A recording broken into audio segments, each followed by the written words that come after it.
Bapak, Ibu, dan saudara-saudara sebangsa dan setanah air,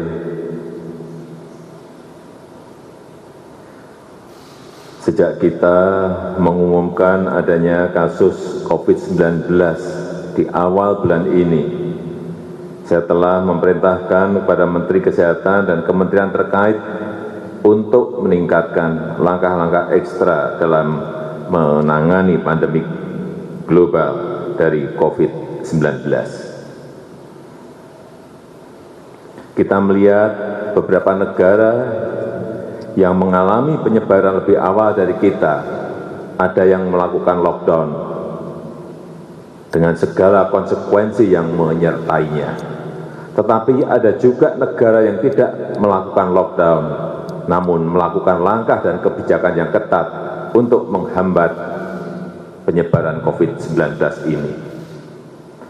Pemerintah terus berkomunikasi dengan WHO dan menggunakan protokol kesehatan WHO, serta berkonsultasi dengan para ahli kesehatan masyarakat dalam menangani penyebaran COVID-19 ini. Pemerintah juga telah membentuk gugus tugas percepatan penanganan COVID-19 yang diketahui oleh Kepala Badan Nasional Penanggulangan Bencana Legend TNI Doni Monardo. Gugus tugas ini telah bekerja secara efektif dengan mensinergikan kekuatan nasional kita, baik pusat maupun daerah, melibatkan ASN, TNI, dan Polri, serta melibatkan dukungan dari swasta, lembaga sosial, dan perguruan tinggi. Sebagai negara besar dan negara kepulauan, tingkat penyebaran COVID-19 ini derajatnya bervariasi antara daerah satu dengan yang lain. Oleh karena itu, saya minta kepada seluruh gubernur, kepada seluruh bupati, kepada seluruh wali kota, untuk terus memonitor kondisi daerah dan terus berkonsultasi dengan pakar medis dalam menelaah setiap situasi yang ada. Kemudian juga terus berkonsultasi dengan Badan Nasional Penanggulangan Bencana untuk menentukan status daerahnya, siaga darurat ataukah tanggap darurat bencana non-alam. Berdasarkan status kedaruratan daerah tersebut, jajaran pemerintah daerah dibantu TNI dan Polri, serta dukungan dari pemerintah pusat untuk terus melakukan langkah-langkah yang efektif dan efisien dalam menangani penyebaran dan dampak COVID-19. Membuat kebijakan tentang proses belajar dari rumah bagi pelajar dan mahasiswa. Membuat kebijakan tentang sebagian ASN bisa bekerja di rumah dengan menggunakan interaksi online, dengan tetap mengutamakan pelayanan yang prima kepada masyarakat. Kemudian menunda kegiatan-kegiatan yang melibatkan peserta yang banyak orangnya,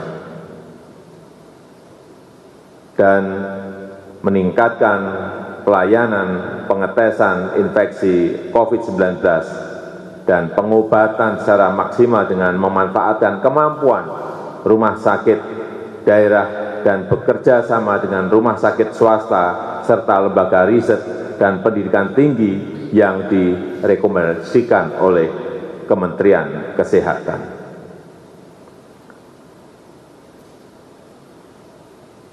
Saya sudah memerintahkan untuk memberikan dukungan anggaran yang memadai untuk digunakan secara efektif dan efisien. Yang pertama, merujuk pada Undang-Undang Nomor 24 Tahun 2007 tentang Penanggulangan Bencana yang memungkinkan pemerintah dan pemerintah daerah untuk memprioritaskan menggunakan anggaran secara cepat. Selain itu, Menteri Keuangan juga sudah mengeluarkan peraturan dan pedoman untuk penyediaan anggaran yang diperlukan oleh seluruh kementerian lembaga dan pemerintah daerah dan gugus tugas percepatan penanganan COVID-19. Peraturan ini memberikan landasan hukum agar pihak yang relevan dapat menggunakan anggarannya dan mengajukan kebutuhan anggaran tambahan untuk menangani tantangan penyebaran COVID-19.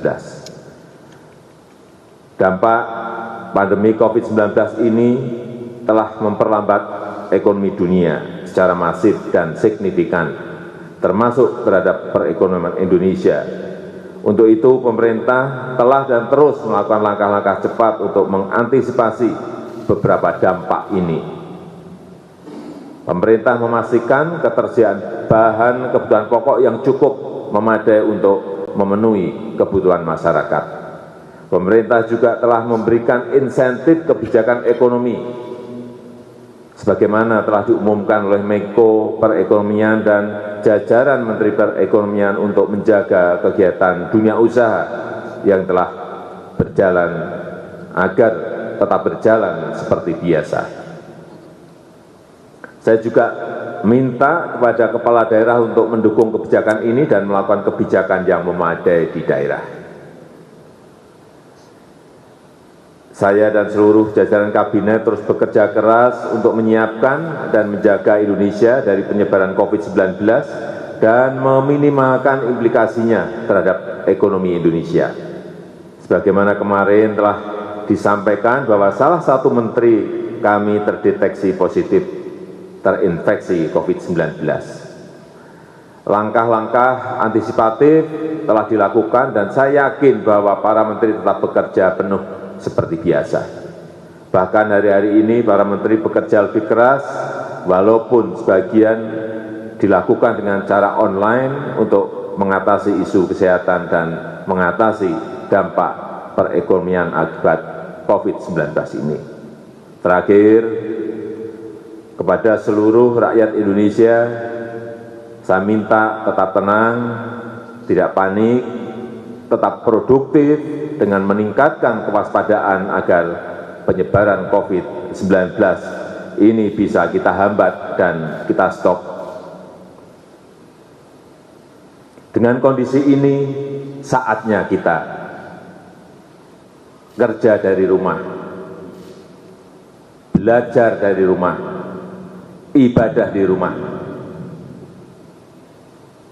Inilah saatnya bekerja bersama-sama, saling tolong-menolong, dan bersatu padu, gotong royong. Kita ingin ini menjadi sebuah gerakan masyarakat agar masalah COVID-19 ini bisa tertangani dengan maksimal. Saya rasa ini yang bisa saya sampaikan. Terima kasih. Wassalamualaikum warahmatullahi wabarakatuh. Om Santi Santi.